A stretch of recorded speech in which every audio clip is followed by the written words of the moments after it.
Hi hello నమస్తే అందరికీ శుభ సాయంత్రము. ఓకే, క్వాలిఫికేషన్లకు సంబంధించి చాలామంది అభ్యర్థులు అదేవిధంగా విద్యార్థులు మరి కామెంట్స్లలో ప్రశ్నలు అయితే లేవనెత్తున్నారు. మరి ఒక్కొక్కరికి ఒక్కొక్క సమాధానంగా కాకుండా అందరికీ కలిపి ఒకే సమాధానంగా అయితే ఈ వీడియోని అయితే చేస్తూ ఉన్నాను. ఏంటి అని అంటే పీజీ బీఈడి చేసినటువంటి వాళ్ళు ఏ పోస్టుకు అర్హులు, ఇది ప్రశ్న.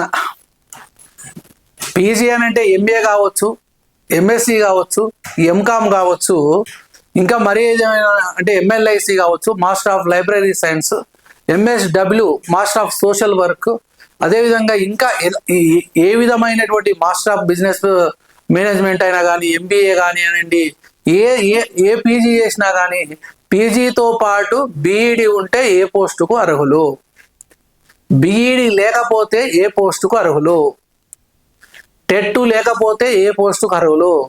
చాలా మందికి ఒకటి ఉండి ఒకటి ఉండదు. పీజీ బీఈడి ఉంటుంది కానీ టెట్ ఉండదు, వాళ్ళు ఏ పోస్టులు రాసుకోవచ్చు.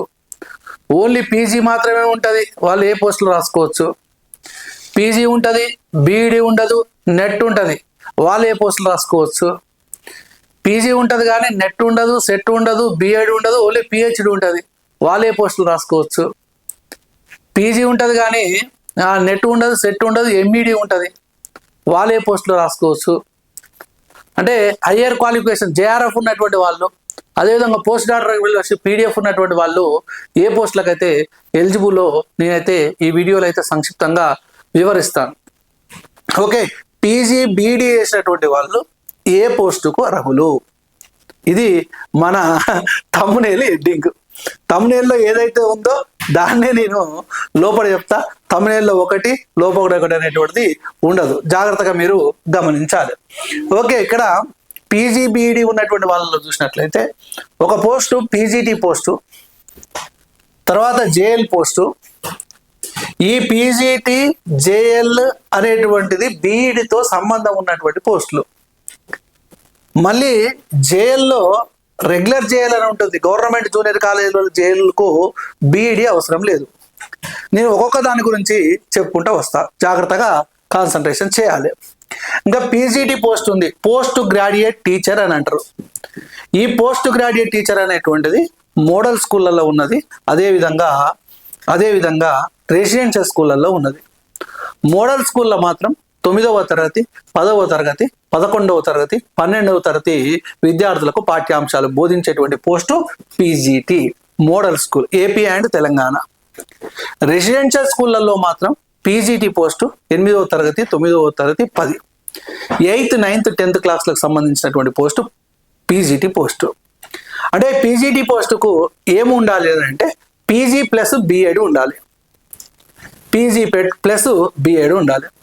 మరి ఇక్కడ పీజీటీ అనేటువంటి పీజీ ప్లస్ బీఈడి అని అంటే లాంగ్వేజెస్ వాళ్ళు చూసినట్లయితే ఎంఏ తెలుగు ఉన్నటువంటి వాళ్ళు ఉన్నారనుకోండి, ఎంఏ ప్లస్ టీపీటీ ఉండాలి తెలుగు వాళ్ళు.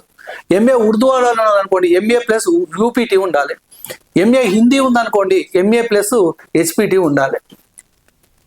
అంటే బీఈడి బదులు ఏదైనా టీపీటీ కానీ యూపీటీ కానీ హెచ్పిటి కానీ ఉంటే ఆ లాంగ్వేజెస్ సంబంధించి ఆ పోస్టు. ఈ పీజీటీ పోస్టుకు మోడల్ స్కూల్లో కానీ రెసిడెన్షియల్ స్కూల్లో కానీ మరి ఎగ్జామ్ కొరకు టెట్ అవసరము లేదు. టెట్ అవసరం లేనటువంటి పరీక్ష. మరి పరీక్ష ఇంగ్లీష్ మీడియంలో ఉంటుందా, తెలుగు మీడియంలో ఉంటుందా అంటే ఇంగ్లీష్ మీడియంలోనే ఉంటుంది, ఇంగ్లీష్ మీడియంలోనే ఉంటుంది. లాంగ్వేజెస్ వాళ్ళకు మాత్రం ఏ లాంగ్వేజ్ వాళ్ళకు ఆ లాంగ్వేజ్లోనే పరీక్ష ఉంటుంది. హిందీ వాళ్ళకు హిందీలో ఉంటుంది, అదేవిధంగా ఇంగ్లీష్ వాళ్ళకి ఇంగ్లీష్లోనే ఉంటుంది లాంగ్వేజెస్ వాళ్ళకు, తెలుగు వాళ్ళకు తెలుగులో ఉంటుంది, ఉర్దూ వాళ్ళకు ఉర్దూలో ఉంటుంది. కానీ నాన్ లాంగ్వేజెస్ వాళ్ళు ఉంటారు చూసినా, మ్యాథ్స్, ఫిజిక్స్, అదేవిధంగా బయో సైన్స్, సోషల్ వాళ్ళకు మాత్రము ఇంగ్లీష్ మీడియంలోనే ప్రశ్నాపత్రం అనేటువంటిది ఉంటుంది. Okay, right. మరి ఇక్కడ ఈ నోటెట్ మోడల్ స్కూల్ కానీ రెసిడెన్షియల్ స్కూల్ కానీ నోటెట్ పీజీ ప్లస్ బీఎడ్ ఉండాలి. ఓకే, ఇది క్లారిటీ వచ్చేసింది. తర్వాత జేఎల్ పోస్ట్. జేఎల్ అంటే జూనియర్ లెక్చరర్. ఈ జూనియర్ లెక్చరర్ పోస్ట్ అనేటువంటి చూసినట్లయితే సొసైటీలలో జూనియర్ లెక్చరర్స్ ఉన్నాయి, అంటే రెసిడెన్షియల్ స్కూళ్ళల్లో, అంటే ఏపీ రెసిడెన్షియల్ కానివ్వండి, తెలంగాణ రెసిడెన్షియల్ కానివ్వండి, బీసీ వెల్ఫేర్ కానివ్వండి, సోషల్ వెల్ఫేర్ కానివ్వండి, ట్రైబల్ వెల్ఫేర్ కానివ్వండి, అదేవిధంగా మైనార్టీ వెల్ఫేర్ కానివ్వండి, ఈ స్కూళ్ళల్లో అంటే ఈ కాలేజీలలో జూనియర్ లెక్చరర్ పోస్ట్ ఉన్నది. అంటే రెసిడెన్షియల్ కాలేజీలకు సంబంధించి జూనియర్ లెక్చరర్ పోస్టుకు అర్హత ఏంటంటే పీజీ ప్లస్ బిఎడ్ ఉండాలి, కానీ టెట్ అవసరము లేదు. టెట్ అవసరం లేదు. ఇది కాకుండా సొసైటీలు కాకుండా గవర్నమెంట్ జూనియర్ కాలేజీలలో లెక్చరర్ పోస్టుకు ఒక పీజీ ఉంటే సరిపోతుంది. బీడీ అవసరం లేదు, టెట్ అవసరం లేదు. రెసిడెన్షియల్ స్కూళ్ళల్లో లెక్చరర్ పోస్టుకు మాత్రము పీజీతో పాటు బీఈడి ఉండాలి, టెట్ అవసరం లేదు. గవర్నమెంట్ జూనియర్ కాలేజీలలో మాత్రము పీజీ ఉంటే సరిపోతుంది, బీఈడి అవసరం లేదు, టెట్ అవసరము లేదు. ఇది ఒకటి. Next degree college lecturer. ఈ డిగ్రీ కాలేజీ లెక్చరర్ మన గవర్నమెంట్ డిగ్రీ కాలేజీ లెక్చరర్లు అంటే గవర్నమెంట్ డిగ్రీ కాలేజీలలో అసిస్టెంట్ ప్రొఫెసర్ అని పిలుస్తూ ఉంటారు. అసిస్టెంట్ ప్రొఫెసర్ తర్వాత 12 సంవత్సరాల తర్వాత అసోసియేట్, తర్వాత ప్రొఫెసర్. ఇది యూనివర్సిటీలలో. ఇక్కడ డిగ్రీ కాలేజీ లెక్చరర్కి సంబంధించి డిఎల్ పోస్ట్ను ఇప్పుడు ఏమని పిలుస్తున్నారు అని అంటే అసిస్టెంట్ ప్రొఫెసర్ అని పిలుస్తూ ఉన్నారు. రెసిడెన్షియల్ స్కూల్లో లేదండి డిగ్రీ కాలేజ్ లెక్చరరే అని అంటా ఉన్నారు. మరి డిగ్రీ కాలేజ్ లెక్చరర్కు అర్హత ఏమిటి అని అంటే పీజీ ఉండాలి, బీఈడి అవసరం లేదు. పీజీ ఉండాలి, బీఈడి అవసరం లేదు, టెట్ అవసరం లేదు, నెట్ కానీ సెట్ కానీ ఉండాలి. నెట్ అంటే నేషనల్ ఎలిజిబిలిటీ టెస్ట్, సెట్ అంటే స్టేట్ ఎలిజిబిలిటీ టెస్ట్. ఒకవేళ నెట్ కానీ సెట్ కానీ లేకపోతే పిహెచ్డి ఉంటే సరిపోతుంది. ఓకే, నెట్ ఉండి సెట్ ఉండి పిహెచ్డి ఉన్నా కానీ మూడిట్లలో ఏదన్నా ఒకటే క్వాలిఫికేషన్ తీసుకుంటారు. అంటే పిహెచ్డి ఉంటే ఏమైనా అదనపు అర్హత ఏమైనా మార్కులు ఎక్కువ వస్తాయనంటే ఏముండదు. ఎందుకనంటే ఇది రాత పరీక్ష పెడతారు కాబట్టి రాత పరీక్షలో ఒకే ఒక క్వాలిఫికేషన్ తీసుకోవడం జరుగుతుంది. మరి జేఆర్ఎఫ్ ఉంది సార్, నాకు జేఆర్ఎఫ్ ఉన్నా ఏదున్నా దానికి కావాల్సినటువంటి క్వాలిఫికేషన్ ఏంటంటే నెట్ కానీ సెట్ కానీ పిహెచ్డి కానీ ఉండాలి. నెట్ అనేటువంటిది వేరే రాష్ట్రానికి సంబంధించినటువంటి, ఇప్పుడు ఫర్ ఎగ్జాంపుల్ మన తెలంగాణ వాళ్ళం ఉన్నాం, ఆంధ్రప్రదేశ్లో డిగ్రీ కాలేజ్ లెక్చరర్ పడ్డది. అప్పుడు తెలంగాణ సెట్ అనేటువంటిది అక్కడ పనికిరాదు. అప్పుడు ఏం చేయాలి, మనము నెట్ అనేటువంటి పరీక్ష పాస్ అయి ఉంటే ఆంధ్రప్రదేశ్ డిగ్రీ కాలేజ్ లెక్చరర్కు రాసుకోవడానికి అవకాశం ఉంటుంది. లేదు హర్యానాలో, పంజాబ్లోనో, ఢిల్లీలోనో ఏదో మనకు డిగ్రీ కాలేజ్ లెక్చర్ సంబంధించి తెలుగు పోస్టులు పడ్డాయి అనుకోండి, వేరే పోస్టులు పడ్డాయి అనుకోండి, మ్యాథ్స్ ఏదో పోస్టులు పడ్డాయి అనుకోండి, అప్పుడు నెట్ అనేటువంటిది క్వాలిఫై ఉంటే మనం అక్కడ రాసుకోవడానికి అవకాశం ఉంది. Is nothing but CTET TET లాగనమాట. సీటెట్ ఏమో నెట్ లాగా, నెక్స్ట్ టెట్ ఏమో సెట్ లాగా అనమాట. సెట్ అనేటువంటిది కేవలం స్టేట్కు మాత్రమే పరిమితం అవుతుంది. నెట్ అనేటువంటిది మాత్రము ఆల్ ఇండియా లెవెల్లో పనికి వస్తుంది. నెట్ అంటే ఇప్పుడు డిగ్రీ కాలేజ్ లెక్చరర్కు పీజీతో పాటు నెట్ కానీ సెట్ కానీ పిహెచ్డి కానీ ఉండాలి. నెట్ కానీ సెట్ కానీ పిహెచ్డి కానీ ఉండాలి. బీఈడి అవసరం లేదు, టెట్ అవసరం లేదు డిగ్రీ కాలేజ్ లెక్చరర్కు. రెసిడెన్షియల్ డిగ్రీ కాలేజ్ లెక్చరర్ అని అంటాం, ఇక్కడనేమో గవర్నమెంట్ డిగ్రీ కాలేజీలోనేమో అసిస్టెంట్ ప్రొఫెసర్ అని అంటాం. అందుకనే నెట్ పాస్ అయినటువంటి వాళ్లకు అసిస్టెంట్ ప్రొఫెసర్కు అర్హత అనేటువంటిది ఇవ్వడం జరుగుతుంది. అసిస్టెంట్ ప్రొఫెసర్కు eligibility qualified for assistant professor, not qualified for assistant professor. ఎక్కువ మార్కులు వచ్చినటువంటి వాళ్ళని జూనియర్ రీసెర్చ్ ఫెలోషిప్గా నిర్ధారించడము జరుగుతుంది. ఓకే, ఇది డిగ్రీ కాలేజీ లెక్చర్కి సంబంధించి.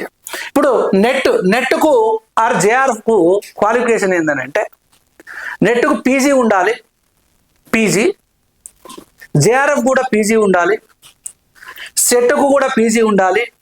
నెట్ రాయాలి. ఇది అర్హత పరీక్షలు, ఇవి అర్హత పరీక్షలు, ఉద్యోగ పరీక్షలు కావు, గుర్తుపెట్టుకోండి. ఈ అర్హత పరీక్షలకు పీజీ ఉండాలి. అదేవిధంగా ఈ బీఈడి అవసరం లేదు. నెట్ ఎన్నిసార్లు అయినా రాసుకోవచ్చు.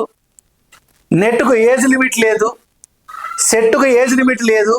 కానీ జేఆర్ఎఫ్ మాత్రము 30 years plus 5 years BC SC ST PW వాళ్ళకు. కాబట్టి 35 years వరకు జేఆర్ఎఫ్ అనేటువంటిది ఎలిజిబుల్. నెట్కు ఏజ్ లిమిట్ అనేటువంటిది లేదు, సెట్కు కూడా ఏజ్ లిమిట్ అనేటువంటిది లేదు. పీజీ పాస్ అయి ఉంటే సరిపోతుంది. ఆల్రెడీ నెట్ నోటిఫికేషన్ పడి ఉంది, ఎవరైనా అప్లై చేసుకునేటువంటి వాళ్ళు ఉంటే వెంబటే ఆ నెట్కు అప్లై చేసుకోండి. ఓకే, ఇది నెట్ కానీ సెట్కు సంబంధించి. తర్వాత డైట్ చేయాలి. డైట్ కాలేజీలలో మరి డిఎడ్ కాలేజీలలో జేఎల్స్, దానికి పీజీ ప్లస్ ఎంఎడ్ ఉండాలి. ఎంఎడ్ మాస్టర్ ఆఫ్ ఎడ్యుకేషన్ అనేటువంటిది ఉండాలి. నెట్ కానీ సెట్ కానీ అవసరం లేదు, ఎంఎడ్ ఉంటే సరిపోతుంది. జూనియర్ లెక్చరర్ కాబట్టి డైట్ చేయాలి కాబట్టి. తర్వాత అసిస్టెంట్ ప్రొఫెసర్. యూనివర్సిటీలలో అసిస్టెంట్ ప్రొఫెసర్ పోస్టుకు ఏం క్వాలిఫికేషన్ ఉండాలి అని అంటే పీజీ ఉండాలి. పీజీతో పాటు నెట్ కానీ సెట్ కానీ లేదా పిహెచ్డి కానీ ఉండాలి. మరి ఈ విధంగా అంటే ఈ మధ్యలో వెలువడినటువంటి మార్గనిర్దేశకాల ప్రకారము ఈ అసిస్టెంట్ ప్రొఫెసర్కి అనేటువంటి రాత పరీక్ష లేదని డిసైడ్ చేయడం జరిగింది. మరి ఇక్కడ డిగ్రీ కాలేజ్ లెక్చర్కు మాత్రం రాత పరీక్ష ఉంటుంది. మరి మన తెలంగాణ రాష్ట్రంలో ఇంటర్వ్యూలను ఎత్తివేశారు కాబట్టి ఇంటర్వ్యూ కూడా ఉండదు దీనికి.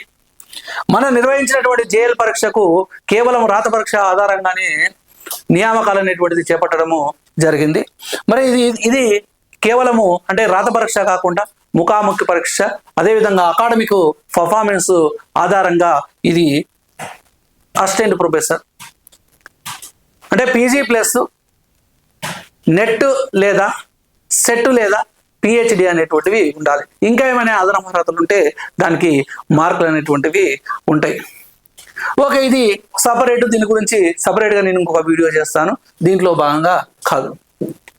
ఓకే, ఇవి ఈ పోస్టులు అంటే పీజీ ప్లస్ అంటే టీచింగ్ పోస్టులు మాత్రం ఇక్కడ నేను చెప్తా ఉన్నాను. డిప్యూటీ ఎడ్యుకేషన్ ఆఫీసర్ కూడా పీజీ అనేటువంటిది ఉండాలి, బీఈడి అనేటువంటిది కలిగి ఉండాలి. అది కూడా ఏపీలో పడి ఉన్నది, నోటిఫికేషన్ ఉన్నది. ఆల్రెడీ ఎగ్జామ్స్ కూడా రాశారు, మెయిన్స్ ఎగ్జామ్ కూడా రాసి ఉన్నారు, ప్రిలిమ్స్ ప్లస్ మెయిన్స్. ఓకేనా, ఇది పీజీ బీఈడి అంటే పీజీ బీఈడి ఉంటే ఏ పోస్టుకు అర్హులు అనేటువంటి వాటికి సమాధానంగా ఒక వీడియోలో అయితే మీకు తెలియజెప్పడం జరిగింది. టీచింగ్ పోస్టులకు సంబంధించి టీజీటీకి డిగ్రీ అనండి. టీజీటీ అంటే ట్రైన్డ్ గ్రాడ్యుయేట్ టీచర్. స్కూల్ అసిస్టెంట్కు డిగ్రీ ఉంటే సరిపోతుంది. స్కూల్ అసిస్టెంట్కు degree plus BEd plus TET. టీజీటీకి degree plus BEd plus TET.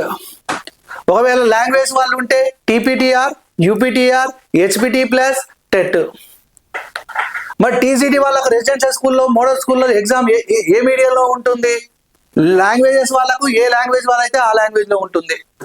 Non language వాళ్ళకి మాత్రం ఇంగ్లీష్ మీడియంలోనే ఎగ్జామ్ అనేటువంటిది ఉంటుంది, అంటే రెసిడెన్షియల్ స్కూళ్ళకు సంబంధించి. ఓకే, మరి ఇక్కడ ఇంగ్లీష్ మీడియం అనేటువంటిది ఇంగ్లీష్ మీడియం స్కూల్ కాబట్టి అక్కడ ఇంగ్లీష్ మీడియంలోనే పరీక్ష అనేటువంటిది పెట్టడము జరుగుతుంది. అంటే ఇక్కడ నేను టీచింగ్ పోస్టులకు సంబంధించి పీజీ బీఈడి అనేటువంటిది అంటే టీచింగ్ పోస్టులకు సంబంధించి పీజీ బీఈడి అనేటువంటిది ఉంటే ఏ పోస్టుకు అర్హులు అనేటువంటి దానికి మాత్రము సమాధానంగా ఈ వీడియోని అయితే చేయడము జరిగింది. ఓకే, ముందుగా మొట్టమొదటగా ఈ వీడియోని చూస్తున్నటువంటి వాళ్ళు సబ్స్క్రైబ్ చేసుకోకపోతే వెంటనే సబ్స్క్రైబ్ చేయండి. నేను చెప్పినటువంటి సమాచారం మీకు ఉపయోగపడినట్లయితే లైక్ చేయండి. మీ మిత్రులకు కూడా ఈ సమాచారానికి సంబంధించి ఎవరికైనా సమాచారాన్ని తెలపాలని అనుకుంటే వాళ్ళకు ఈ లింకును షేర్ చేయండి. మీకేమైనా సందేహాలు ఉంటే మాత్రము కమెంట్ చేయండి. ఓకే, చాలామంది కామెంట్ బాక్స్లో కామెంట్స్ అయితే చేస్తూ ఉన్నారు. ప్రశ్న సరిగ్గా ఉన్నటువంటి వాళ్ళకు మాత్రమే నేను సమాధానం చెప్తున్నాను. మీరు అడిగేటప్పుడే క్లియర్గా మీ యొక్క క్వాలిఫికేషన్స్ అవన్నీ పెట్టినట్లయితే దానికైతే నేను సమాధానం అయితే తప్పనిసరిగా ఇస్తానండి.